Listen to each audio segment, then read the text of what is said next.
We somehow brushed off both the Trump presidency and the pandemic. Yes, inflation persists for a lot of things, but, you know, an actual good, nice-sized TV now costs $60. Who gets credit for that? China. Okay. Can you be done with the Bill Maher thing? I know in 4 months when his ratings go down, he'll say, and Biden is bad, right? And you'll all go, oh, he's one of us. No, he's not. He's a charlatan, he's a fake, and he's a joke thief. Can you be done with this guy who panders to both sides? If you don't remember fake news? Fake news started with the left, trying to say fake news is coming from the right. You know, they're trying to sort of obfuscate the news, and they're trying to disorient people. And then Donald Trump hijacked it and said, you know, fake news is the media, CNN, that's the real fake news. And then they were saying, don't listen to the right saying fake news or trying to sow mistrust in your institutions. So this happens a lot where sometimes you may not necessarily recognize the origin of an argument that's being made. We have made this argument in the past, and then Lara Trump last week, the RNC co-chair, made it.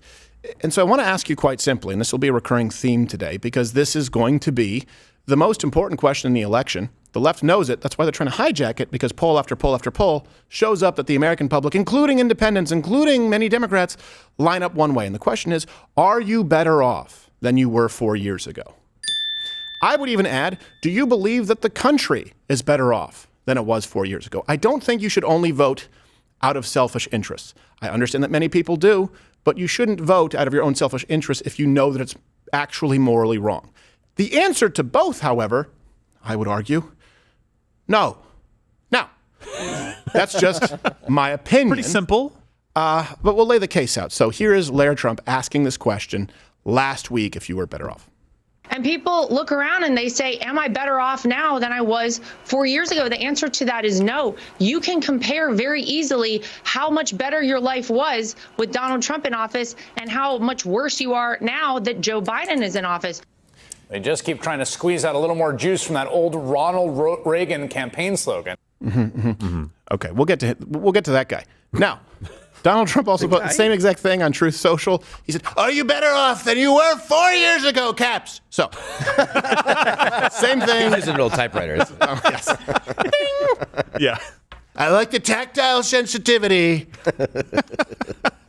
So now the media is trying to hijack this, and they actually think this is going to work. I don't. Idiots. And I think it's a very interesting comparison, which we will do. The economy, we will do crime, we will do American independence, our standing in the world. We'll go through all of it. The media has now claimed that everything in life is actually better. And they specifically tried to compare it directly to COVID, which, of course, we'll dismiss out of hand and explain why. Yeah. And then in general, that everything is better than it was 4 years ago. How good was your life 4 years ago today on March 13th, 2020? Breaking news tonight, President Trump declaring the coronavirus a national emergency. A national emergency. Two very big words. The number of cases in the U.S. rising to near 2,000. Remember, you all wanted to lock everything down. Deaths. Yes. All schools closing in a growing number of states. So how about it? You better off than you were 4 years ago? The messaging coming from the right on the question, are you better off than you were 4 years ago, is getting more and more laughable. Crime is down, energy production at record levels. We are energy independent, more drilling than ever in history, deficit down. Wages are rising, unemployment is negligible, the stock market is soaring. Wrong. We somehow brushed off both the Trump presidency and the pandemic. Yes, inflation persists for a lot of things, but, you know, an actual good, nice-sized TV now costs $60. Who gets credit for that? China. Okay. Now, can you be done with the Bill Maher thing? I know in 4 months when his ratings go down, he'll say, and Biden is bad, right? And you'll all go, oh, he's one of us. No, he's not. He's a charlatan, he's a fake, and he's a joke thief. Can you be done with this guy who panders to both sides? This guy has no principles, so none of his views line up. He's never consistent. Please stop and stop trying to convince us that, at least with Jon Stewart, he's lined up on one side consistently and, most important, funny. Yeah. He's an intelligent guy, too. By the way, he acts like the $60 TV thing happened yesterday. It's also not $60. He's so disconnected. Yeah. He didn't say that TV lasts a week. Yeah. I understand the cost of goods and services go down. Hey, yay, thank you, capitalism. All right. But Bill Maher, that guy is the worst. I have a much bigger problem with people who try and put on your team jersey or even occasionally do it. And then, of course, people who embrace them and not recognizing the fraud because, hey, he's a story of the week. Now, their argument is you're better off than you were 4 years ago because COVID. I don't know if that works with anybody. Genuinely, you can comment with your friends because, or if you have friends where you think that might work. I have never seen more people awaken to the left and their true motives outside of COVID. I know plenty of suburban white female voters who all of a sudden became conservative. Why? Because they remember that the left wanted to lock them down. They remember that the left was the one who wanted to keep children at home. They remember that the left was the one who wanted to mandate mRNA vaccines, including they remember all of those things. So for the left to say, oh, you're better off because COVID, Donald Trump, COVID, I don't think it's going to work. Then we go to, are you better off even pre-COVID? Let's use the non-COVID sort of 4 years of Donald Trump, really 3 years. It still doesn't work. And they have to lie because the poll numbers won't for them. So the voters have preferred, this is from CBS YouGov, not a bastion of right-wing extremism. The economy under Trump, 65% of respondents said good. Economy under Biden, 38% said good. It's a little more than half, or as Biden calls it, a big win. Yes, exactly. Look, it's not only that inflation is persistent, people's memory of the time is persistent and it won't go away. But this is the most disingenuous argument that I've ever even heard. The place they start from is asking you to believe that the comment, are you better off today than you were 4 years ago, means specifically that day 4 years ago. Right. Maybe it was a really, really bad day for me 4 years ago on this date. Fine, I get that. But that's not the comparison that's being made. It wasn't the comparison Reagan was making. He was saying, under Jimmy Carter, are you really better off with this guy's policies in play? Right. No, you're not. But they're like, he's so stupid. 4 years ago today, the COVID thing was happening. Yeah, I remember March 13th, 2020, I got a DUI and lost my family. Yeah. Right, yeah, What a terrible day it was. Terrible day. It's like, I won the lottery 4 years that's ago. not the question. It's like, we had a miscarriage. You're missing the point. Yes. It's a really bad day. And I'm sorry for you. So let's go through all of these issues. We'll go through the economy, we'll go through national security, we'll go through energy, some of the claims that they've made, and we'll just compare the two. So let's first go through the economy and spending, former Vice President Biden versus Trump. There you go. That's fun. Yeah. Perfect. All right. So all the references are available at Ladder. Biden looked like he was pooping, by the way. Does he? Can you bring pull it back up? He's like, see? Trump's He kind of fighting. always looks like Biden's he's pooping or just pooped. It's Yes, kind of his- he does. That's when he has a happy face. Guess what? I did it. No, he's that kid who looks, he's like, don't look at me. I potted. Don't look, I can't do And it. the bidet it tickles. Okay. So, Mr. Biden, did you poop your pants? What is? It's not supposed to be there. Trump did it. So okay, let's go through the economy. We'll get back to pooping. Yes, please. Although, I repeat myself. Children. So inflation, of course, is up. And this is something that affects Americans on an individual level. The overall unemployment rate, the overall labor force participation rate, right? Or the overall fact that more Americans are working 2, 3, 4 jobs than ever before. If one individual is not participating in that, they may not relate to it. Something that everybody who has to live and eat understands at a very basic level, because they're experiencing it day in and day out, is inflation. It affects everybody. People now need $11,500 more dollars to keep the same standard of living that they had the first day Biden took office. Well, good thing they have a second job now. Right, yes. Wow. Thank you, President. Yeah, keeping up with the Joneses got a lot more expensive. You need $11,000 more, which means you probably need to make around $15,000 to $16,000 more annually, so that after taxes, you'll have the $11,000 left over. Yes. So, hey, that wouldn't be a big issue if wages were up significantly, like you just said, $15,000 to $20,000. Well, this brings us to the next point. No, they're down. So let's give you I always say the Obama, Trump, Biden sandwich, okay? Annual incomes under Obama. They went up $1,000, 8 years, $1,043. Annual incomes under Biden, well, they've gone down $4,200. Annual incomes under President Trump, they went up $4,000. Thank you very much. Think about that. And he had COVID happen on his watch. He did. So you have $1,000, 8 years, $4,000, really 3 years, and then net negative $4,200 right now within 3 years. Well, he's still got time to screw it up more. Yeah, he does. The number could be worse. He undid all of President Trump's executive orders and undid all of your earnings. So that's Not a what joke. That's what you probably are experiencing. Now, when they tried to make this claim, Joy, I was about to say Behar, but gosh, there are no good Joys. There are no. They're ruining the name. They really are. Joy Behar, Joy Reid. I'm trying to think of one. Joy No. No, to the World it's is a hard. good song. It is. That is a good song. I like that can't think of any. Both of them bitches. Ow. So the debt claim, the deficit, and of course, you're smart enough to understand the difference between the debt and the deficit. The left will use it interchangeably because they think you're an idiot. In 2023, the national debt hit $34 trillion for the first time. Whoa. Now, I know the debt has always gone up, and of course, it did go up overall under President Trump. That is true. The deficit is when you're talking about an annual issue, right? The deficit spending. Biden increased the deficit by an average of $1.95 trillion per year. Donald Trump did increase it by $1.3 trillion per year, $1.39 trillion per year. So I don't know if you know this, 1.95, that's a lot more. Exactly. Do me a favor. Before we mention the next point, bring that chart back up. I just want people to visually, I'm a visual kind of guy. You see that line that goes All men are. way up over there? Yeah, that's a lot. Joe Biden is saying, I cut it from I raised it.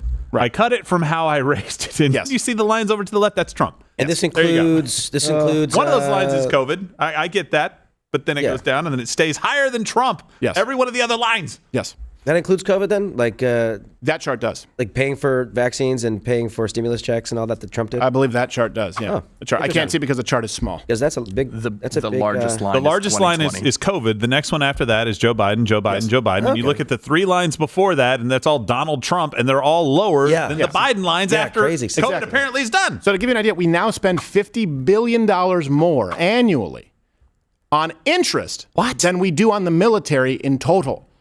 Holy $50 billion more in annual interest than we do on the military. So when people say, when the Air Force has to sell bombers to raise money or has to sell bake sale cookies to make bomber, whatever it is, then it's always bombers. And schools get all the funding they need. If you just completely eliminated the military, which would be stupid, it still wouldn't do anything because we're paying more annually on interest. Golly. Interest.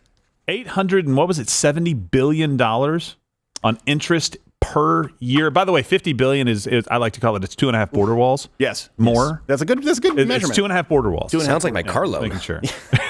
Yes, imagine if your car payment had more, you paid more on your car payment interest than you did on your mortgage, food, gas, school, healthcare. And my tank. Combined. Yeah. I can't imagine. Oh, man. That's what we're looking at. We are so screwed. Then they made the comparison of crime. So let's look at the truth. Okay. Murder is up 14% on average. Oh, nice. Oh. So that's pretty significant. You can just bring that up, overlay B5. Retail theft is obviously up. And the problem is some of these numbers are very difficult to compare. That's why we're using the murder rate, because violent crime is measured differently country to country and state to state. So a more accurate metric, for example, because some states, as you well know, don't consider retail theft violent crime. Now, I don't know if you know this, but it used to be that you couldn't walk into a store and steal something. As a matter of fact, one could almost argue that the only way that could take place is with the threat of violence. Otherwise, the store owners would say, you have to pay for that. And if you say, well, no, I don't, they make you pay for it. And it's a stalemate. You just stare at each other. Yeah. To be fair, retail theft is slowly going down because retail stores are closing. Yes, exactly right. So that's a good point. The revenue loss due to retail theft from 2019 to 2023, it's up 97%. Jeez. 97%. Stores lost $112 billion to retail theft in 2022 alone. I'm in the wrong business. That's good. I wonder what effect that has on taxes. Be a billionaire. Yeah, it's almost like we're subsidizing crime. And things are so bad, like you said, retailers are closing across America in record numbers. Here's a montage. With an uptick of New Yorkers leaving the state, businesses are also leaving. 158 companies managing almost $1 trillion in assets have left New York. Research shows empty storefronts and abandoned office space are on the rise. KTVU's Brooks Drew is live tonight in downtown San Francisco with what can possibly be done here to turn things around. Out of frustration, a week and a half ago, they decided to chain off the freezer section. Walmart says it just hasn't been profitable in these neighborhoods, claiming to lose tens of millions of dollars over the year. I forgot how stupid that was. I guess to say it seriously. What could possibly be done? One guess. What, in San Francisco? Are you serious? How many bad policies do you want to talk about? How have we stopped retail theft since always? Somebody call Nash Bridges. Oh, my gosh. All right. Well, look, you know what is not theft? CrowderShop.com. That's the cheesiest way that I could possibly get into it. But since we're talking about Trump and we're talking about, this, you've got the Free Speech Matters, a brand new shirt right now. Yes. Go on louderwithcrowder.com. I've got the Trump King. Trump King. We was kangs. Oh, wow. All three of you guys got those? We was kangs. Exactly. So, look, we're giving away a PS5 every time you go and make a purchase on CrowderShop.com right now. This week, an entry with every purchase. You just said we're giving away. You said we're giving away one with every purchase. No. I take it back. Don't just go buy a pair of socks and think you're getting a PS5. You're not getting a PS5. That would be pretty cool. Maybe you get a PS5 sticker, and that's it. But no, you get a PS5 entry to win. And by the way, lest you think we forgot the truck, the Ford Raptor, and the $10,000 cash, we have narrowed down the field of finalists. We will call them live on Thursday. Yep. One lucky person is going to be a winner. It's not someone who got a television for $60. It's probably not. So make sure you tune in for that. That's going to be fun. And then probably do something fun with them and give them the truck and not steal it from them. So, we'll do our best. We have no idea. So we went through crime, went through the economy. Let's get to energy, because that's another claim that I keep wanting to say Behar, Joy Reid made. She said more energy than ever, more drilling than ever. All right, so first off, again, what affects you, obviously, you see the net result, the average annual gas price. Biden, $3.14 under President Trump, $2.27. They made the claim that oil production at an all-time high. Okay, but let's kind of explain this here. According to Politico, analysts and industry officials said that the record production stems mostly from market forces and innovation in extracting more crude, which was driven by the COVID-19 induced oil bust, not Biden's action. Biden administration, they're not providing enough certainty for the industry to continue producing at high levels in the longer term. And here's something also important to note. This was coming in on the heels of President Trump reversing 19 Obama-era drilling regulations, which is what allowed for this sort. Think of Operation Warp Speed, whether you like, of course, the mRNA injection or not. I say not. However, the same reduction in red tape is what allowed them to innovate at a record pace to basically make it more efficient, the oil. It's not that there's more land. They're able to extract more crude from the land that they have than ever before. And that is a direct result of the policies that you see and stated from President Trump. You can go and check out the reference. I believe it's a New York Times piece. It includes pipelines, not to mention fracking, natural gas. Let's look at the new oil leases, though, because she said I believe she said more leases than ever. I don't know what she said, but it was stupid. Production. She said something about that. Did she say new record? I feel like she said most record oil leases. Can you go back to Joy? Can you go back to Joy Reid? Can you find that in the clip? Because I just want to make sure that I'm not misremembering the stupid. Yeah, I'll get it right here. You got it? All right. From the right on the question, are you better off than you were 4 years ago, is getting more and more laughable. Crime is down, energy production at record levels. We are energy independent, more drilling than ever in human history, deficit down. Wages are rising. That's enough. So she said more drilling than ever. Okay. Energy independent? Do you know what that term means? Yeah, for the first time ever in our lifetime, we were a net energy exporter under President Trump. Yes. I didn't think I would see the day. You may not remember this if you're below the age of 30. We always heard about peak oil. That was the term. Peak oil, peak oil, peak oil, meaning that we wouldn't have enough. Turns out that's not a thing. So let's compare the new oil leases, because that would tell you as a matter of policy where and why we would be drilling, or if we actually are allowed to under President Trump. Let's go with him. First 19 months, 4.4 million acres when you're talking about new leases. Under former Vice President Biden, 19 months, 0.13 million acres. 4.4, 0.13. It's almost as if he's not even trying. It's almost as if these people don't care if they simply lie to you. 4.4 million acres. Okay. 0.13. All references available at louderwithcrowder.com. Take a crack at it. Comment below. What is that, 130,000 acres? 0.13 million. Well, we had to put it in millions so it would be comparable. 0.13 million acres. But yes, Josh, that's good math. That is good math. Yeah. It checks out. That's so little. It almost sounds like not enough. I think that's like the Bush Ranch. Yeah. So if you don't remember this, Biden had to go crawling back to Saudi Arabia and beg them to drill.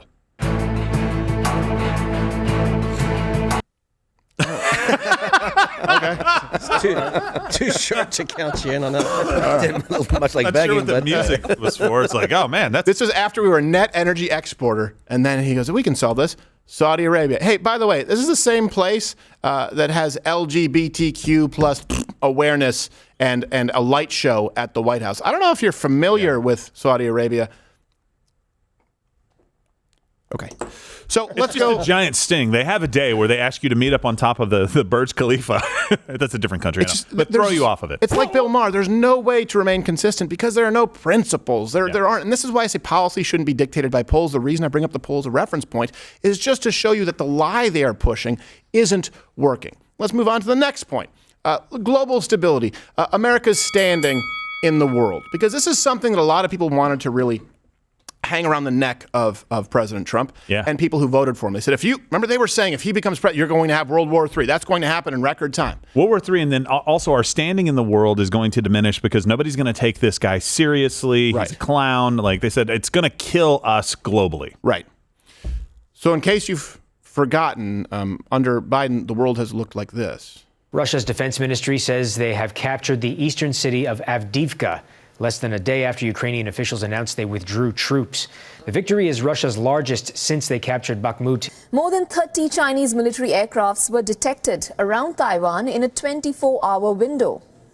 Taipei's defense ministry says that it is the largest show of force around the island since it held crucial elections. It is no secret that we have become a nuclear threshold state, and this is a reality. It is also no secret that we have the technical capabilities required to manufacture a nuclear bomb. That's not good. Between South American neighbors, they were trying to keep it secret for a long time. Remember that? Escalated this week over a century-old territorial dispute. Overseas now and major developments in the Israel-Hamas war. Israel's war cabinet approving a plan to go after Hamas militants in Rafah and southern Gaza. North Korean leader Kim Jong-un threatening war. He called South Korea, quote, the most hostile state. Yankee go home.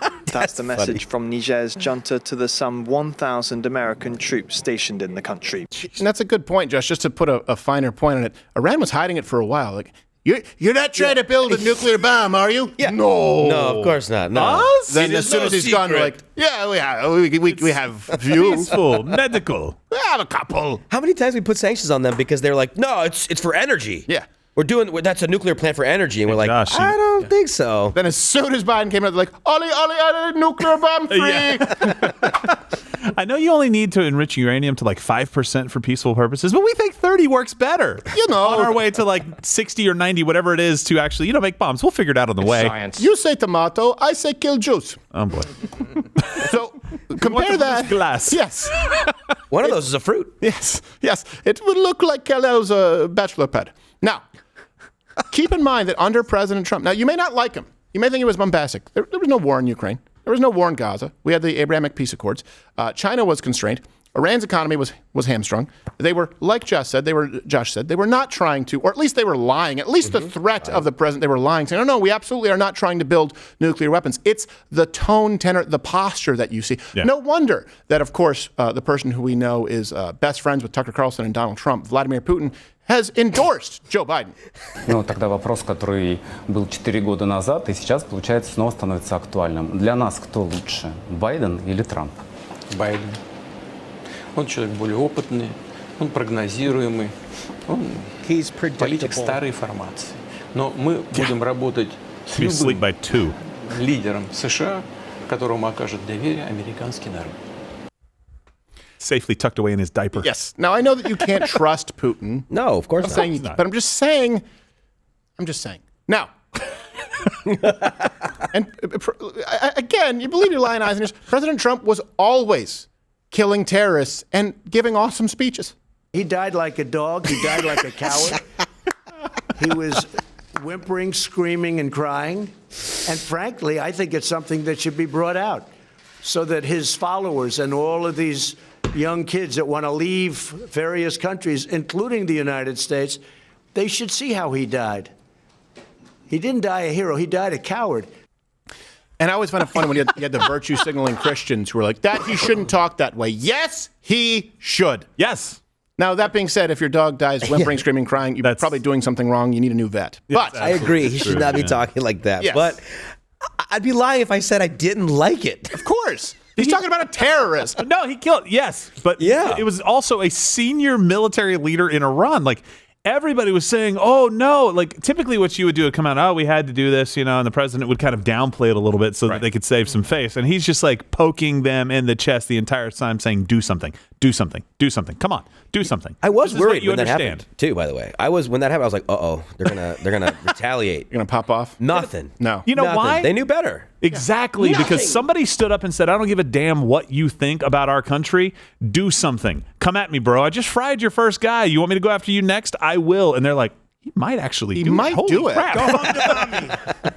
I think I believe him." He has a very different approach. You may not like it, but it's effective. Basically, you compare it with Barack Obama, of course, taking credit for SEAL Team 6, and the kind of presentation of, now, of course, it's always sad when somebody dies, and Trump's like, not for me.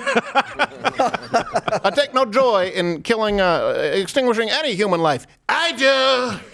I'll do it whenever I feel like, and you'll never know when that is. That's not fair. I liked Obama's speech when they killed Bin Laden. No, his wasn't bad. I thought it was nice. I just think it was. I'm being serious. It's not silly. It sounded so patronizing. Yeah, I did, but I meant it. He was actually more black in that speech. I was just trying to use an example, but I do remember him being. It was a victory lap. It was as close as he said. It was as close as he ever got being the first black president to saying like, no, surprise, bitch. So. Let's go back through that. And I ask you, are you better off than you were 4 years ago? We're asking the same question.